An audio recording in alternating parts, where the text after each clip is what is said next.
It's Pioneer Field Agronomist Scott Eversgerd with a weekly agronomic message. Getting a few questions over the last couple of weeks about several different topics. One of those topics being fall applied chemicals. Would be a good idea if you get an opportunity to go ahead and fall apply, if that's your intentions. Keep in mind you probably want to get some glyphosate and 2,4-D in that tank. Make sure we're getting adequate burn down of any weeds that are already present. Also think about the recommendation change around basis blend, that product will be recommended for acres that are going to be planted to corn in 2015, not necessarily an either or flex acre. Keep in mind these products will also work very slow as the temperatures are coming down. The glyphosate, the 2,4-D as a burn down, their activity will be extremely slow. So it may be actually spring before some of these weeds actually die and go away. Getting some questions also around fall fertilizer.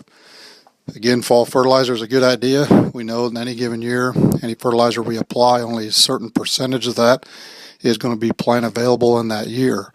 So by applying in the fall, that gives a little bit more time for breakdown for those nutrients to become plant available.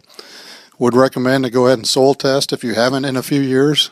I think we all understand with the price of fertilizer not coming down, some accurate soil testing could be a very good tool to help manage some cost up front if you've been over applying in the past. Grain storage has also come up as the corn crop seems like it's hit about a 16 or 17% moisture content and kind of hit a roadblock and stayed there. With a lot of that moisture corn going directly into bins, maybe not through dryers, it will be important to maintain a lot of air moving through that corn over the winter time. Obviously, it's going to be hard to ever get dry with air only, so you're going to have to keep it cold and keep air moving frequently through that grain to make sure it stays in good condition.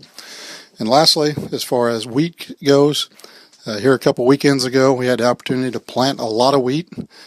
With the soil temperatures plummeting now, obviously that wheat is not going to emerge very quickly.